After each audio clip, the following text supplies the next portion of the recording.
Hola a todos, compañeros de inversión, y bienvenidos de nuevo a Aprendiendo e Invirtiendo.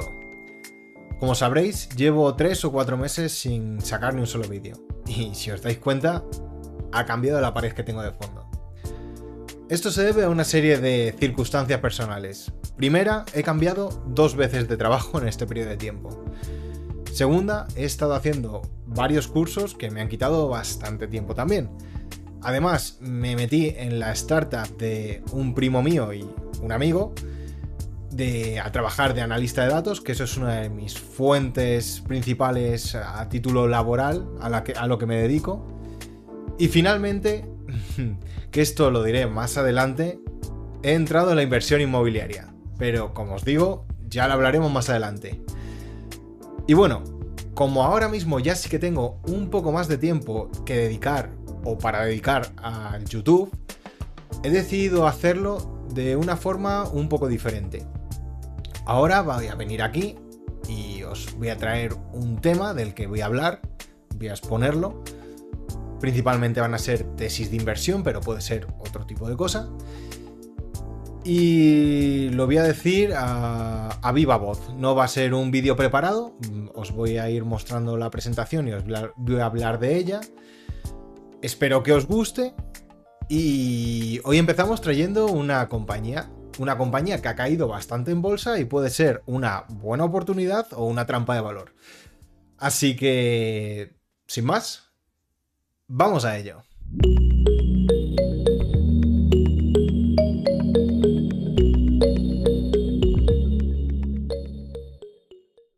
Sí, amigos, Adobe. ¿Y por qué Adobe? Pues porque Adobe desde que salió a cotizar a bolsa, antes de 1990, ha generado un gran retorno para los accionistas. Sobre todo, ha habido dos picos en Adobe. Uno en torno a 2021, donde cada acción llegó a cotizar en torno a $700, y otro en 2024, donde cada acción estuvo cotizando casi a $650. Pero ¿qué ha pasado desde 2024 hasta la actualidad, en donde vemos que Adobe está cotizando en torno a $300? Y como os he juntado aquí, ha caído la acción más de un 52% desde ese segundo máximo histórico. Pues para entender esto, primero tenemos que ir a la historia de Adobe. Adobe era un pequeño proyecto de garaje que transformó por completo nuestra forma de crear y consumir el contenido visual. Esta empresa fue fundada en 1982 por John Warnock y Charles Guest, quienes abandonaron Xerox PARC tras ver cómo sus ideas sobre impresión eran ignoradas. ¿Y cuál fue su primer éxito? Pues PostScript. Este lenguaje lo que hacía es que lo que tú ves en el ordenador y lo que tú imprimes se vea exactamente igual. Ahora mismo nos parece algo muy normal, pero en aquella época era una absoluta revolución. Posteriormente, en los 90, Adobe decidió crear herramientas para los diseñadores, mediante, por ejemplo, la creación de Illustrator, que crea desde cero formas, figuras, estructuras a partir de vectores. Posteriormente, que esto muchos no lo sabréis, Adobe compró Photoshop porque originalmente no era suya y lo integró obviamente en su suite. Y finalmente en 1993 se creó el formato PDF y el Adobe Acrobat. Ya en 2005, Adobe decidió comprar Macromedia, y Macromedia tenía un par de tecnologías llamadas Flash y Dreamweaver, que seguro que os suenan, que se dedicaban hacia el diseño web y al vídeo. Entonces, a partir de ahí, Adobe se convirtió en el estándar absoluto del diseño. Y posteriormente, a partir del 2013, hubo otro gran cambio en la empresa, donde se dejó de vender el software en formato CDs, formato de caja, digamos, a pasar a un modelo de suscripción de software as a service, que es lo que significa SaaS, con Adobe Creative Cloud. Esto, posteriormente, con los años, también fue integrando lo que ahora mismo está en boca de todos, que es la inteligencia artificial con Adobe Firefly. Y lo que más adelante veremos, que es el principal eje por lo que se desarrolla esta tesis de inversión. Vale, respecto a las líneas de negocio, hay que decir que Adobe es un gigante tecnológico basado en software as a service, como os he dicho, y es de software horizontal, no vertical. Ahí es una gran diferencia. De hecho, respecto a la disrupción tecnológica que la IA generativa puede crear en este tipo de empresas, los de software horizontal son los que se cree que pueden verse más afectados por esta IA. Dentro de las tres ramas de negocio de Adobe vemos Digital Media, que supone en torno a un 75% de ingresos del total, y aquí incluimos herramientas como Photoshop, Premiere o Illustrator. Digital Experience, que ofrece soluciones creando un ecosistema para las empresas que buscan analizar datos y optimizando ventas digitales. Esta rama supone en torno a un 25% del total. Y finalmente queda la empresa de servicios empresariales o publishing. Esta rama es prácticamente testimonial, supone un 1% de la empresa, pero ahí está. Y bueno, actualmente, como os he dicho, Adobe está incluyendo la IA en todas sus partes del sistema, del ecosistema. ¿Cuáles son las aplicaciones que Adobe tiene en su suite? Pues Adobe tiene más de 50 aplicaciones, pero las que nos interesan son las del paquete de Creative Cloud. Creative Cloud tiene 20 aplicaciones profesionales, más de 20 aplicaciones. Entre ellas destacan Photoshop, Illustrator, Premiere, After Effects, Acrobat o el propio Firefly que os he dicho. Y de las líneas de negocio que hemos mencionado, hay que decir que la grande, la que supone un 75% de negocios de Adobe, que es Digital Media, crece en torno al 11% interanual, con datos publicados, reportados oficiales. Y Digital Experience, que es la segunda más grande, el otro aproximadamente 25% de la empresa, crece en torno a un 9%. ¿Qué nos está diciendo esto? Que salvo la rama testimonial que apenas crece o crece un 1% o incluso decrece, Adobe está creciendo en torno a un 9, 9,5, 10, depende, sus ingresos en la empresa en global.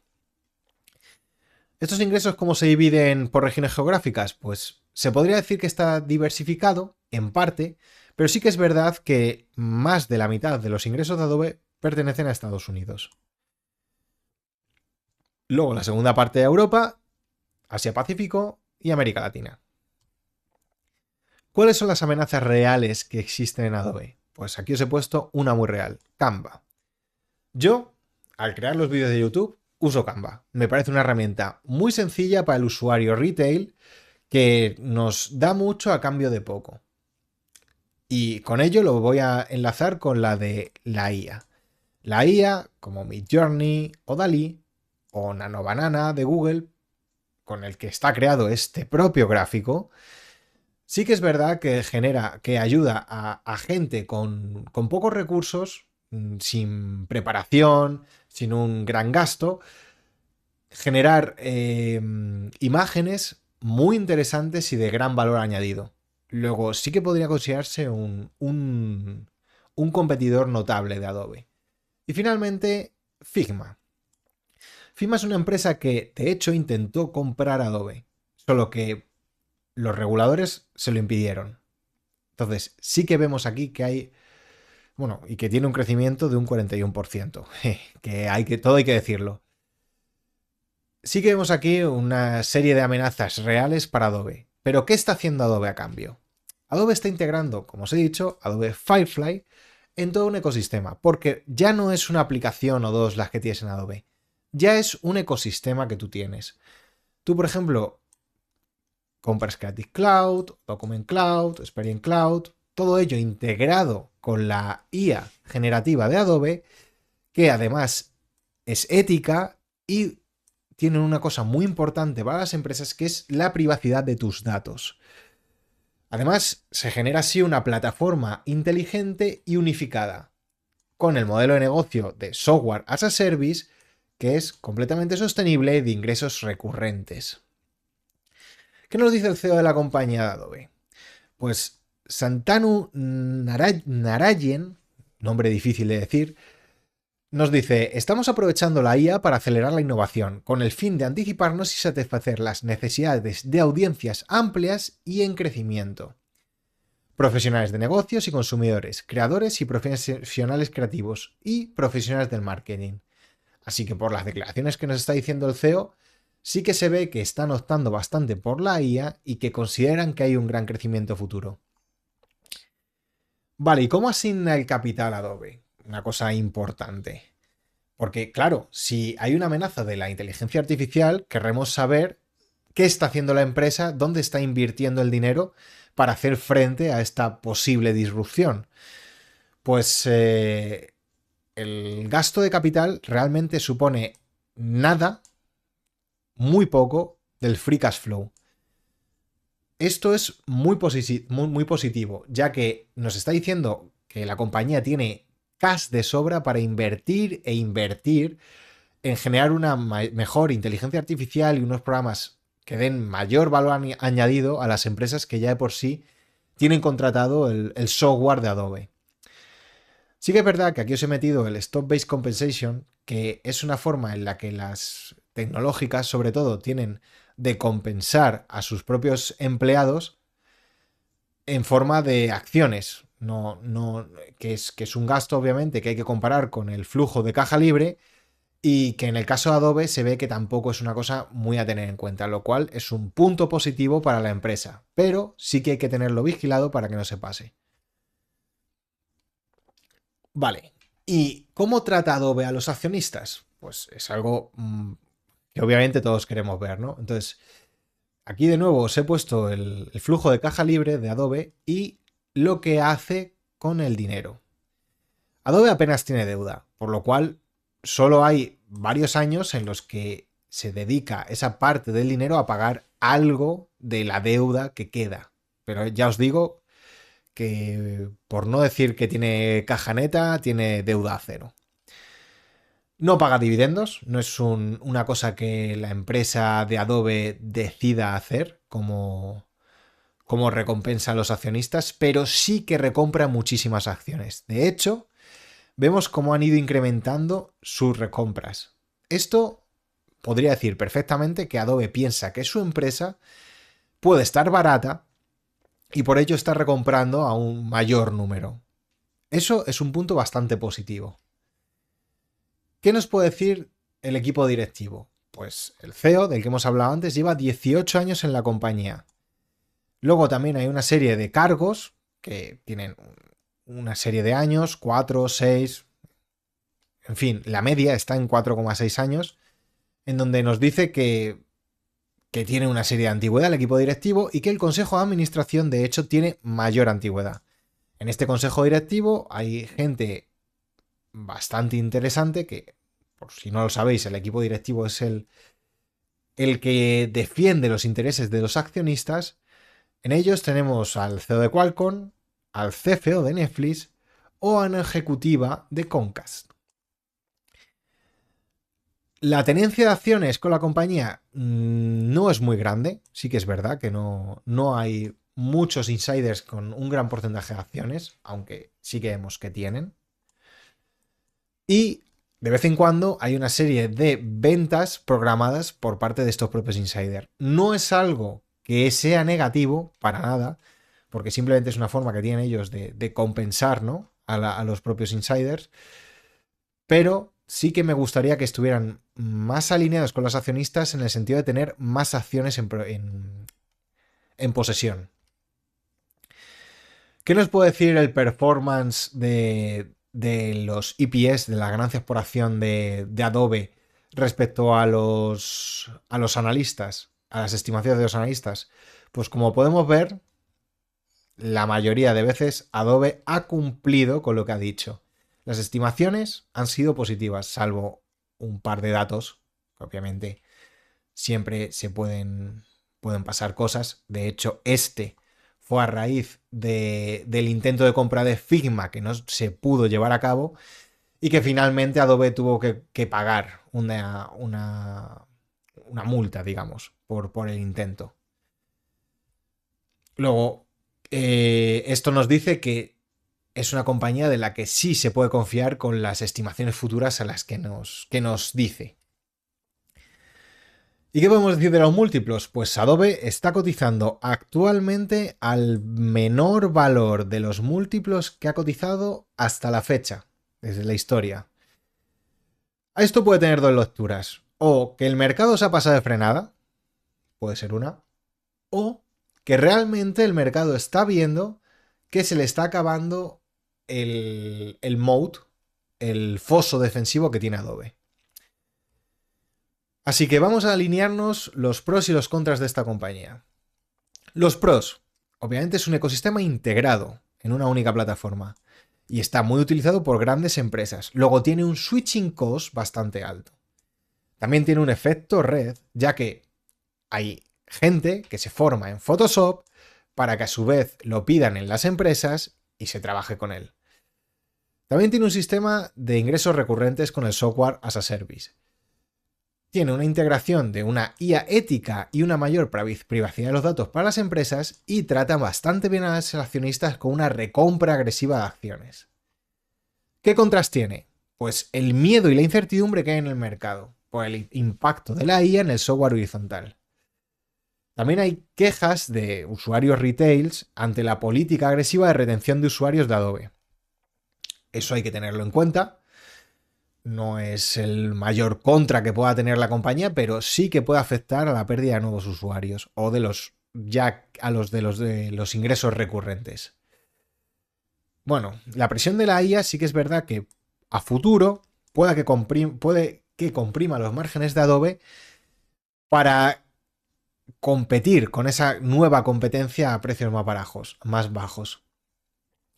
Por ejemplo, aquí tenemos una serie de competencias como Nano Banana, Canva, Figma, Midjourney, en fin, Dalí, CapCut, Nitro, que es para PDFs, muchísimas. Aquí os he puesto un ejemplo. La valoración, lo que nos interesa a todos. Sí que es verdad que las ramas de Adobe dicen que van a crecer un 9 o que han crecido un 9 y un 11%, y los analistas estiman que van a mantenerse o van a bajar un poco. Yo prefiero ponerle un 8,5 para quedarme por debajo. Voy a asumir que empeoran los márgenes poco a poco por el efecto de la IA y del aumento de la competencia, pero sí que valoro que hay una reducción de recompras bastante baja, de hecho. He estimado una estimación bastante baja, ya que Adobe está comprando más, pero para no pasarnos, para ser conservadores. En las valoraciones vemos que los márgenes brutos son tremendos, de un 90%, los márgenes EBIT, del net income, del EBITDA y del free cash flow son increíbles, con un ROIC del 55%, bueno, y de otras métricas del retorno por encima del 50%, unas stock-based compensation bastante por debajo de las ganancias, de los ingresos. Algo a tener en cuenta en el free cash flow, como os he comentado antes en el gráfico, pero poco llamativo de momento. Y un free cash flow yield del torno del 6,24%, lo cual nos dice que está muy bien, muy sana. Contablemente está muy sana la compañía. Aún así, con estas métricas voy a utilizar unos múltiplos razonables, bastante más bajos a lo que ha solido cotizar la compañía. ¿Y qué nos dice? Pues nos dice que al precio actual de $302 al 23 de enero, tendríamos un margen de seguridad en un escenario conservador, bastante conservador, del 3%. En un escenario intermedio, que sería algo lógico para la compañía, de un 11%. Y en el optimista, un margen de seguridad de un 20%. Pero además nos dice que a 5 años el retorno en, por ejemplo, el escenario intermedio sería de casi un 60%, lo cual corresponde a un 12% anualizado para los accionistas que inviertan a $302 actualmente. ¿En qué se basa esta valoración? En los altos switching costs que tiene la compañía, el efecto red, que habría que vigilar obviamente la competencia, los activos intangibles, la ventaja y la seguridad de los datos de la IA ética, de Firefly, el que es un estándar de la industria en el PDF, aunque realmente en esto la empresa ya no crece, y que es una economía de escala global con el modelo de software as a service. Asimismo, Adobe está integrando la IA generativa para evitar que esta posible disrupción generada por ella sea de por sí una forma de aumentar la barrera contra la competencia. Entonces, ya no es solo un software horizontal, que obviamente lo es una infraestructura que combina el uso y la confianza legal de la IA ética con la dependencia operativa de la propia industria. ¿Y a ti qué te parece esta valoración de Adobe? ¿La ves adecuada? ¿Crees que está sobrevalorada? ¿Crees que está infravalorada? ¿Crees que falta algo a tener en cuenta? Que por cierto, te recuerdo que he hecho una tesis mucho más amplia, esto es un resumen de lo que se encuentra en Substack, que os dejaré aquí en la descripción el enlace, totalmente gratuito revisarla. Y bueno, hasta aquí el vídeo de hoy. Espero que os haya gustado, espero que os guste este nuevo formato de traer los vídeos, creo que aporta bastante valor. Y nada, hasta aquí el vídeo de hoy. Nos vemos en la siguiente. ¡Chao!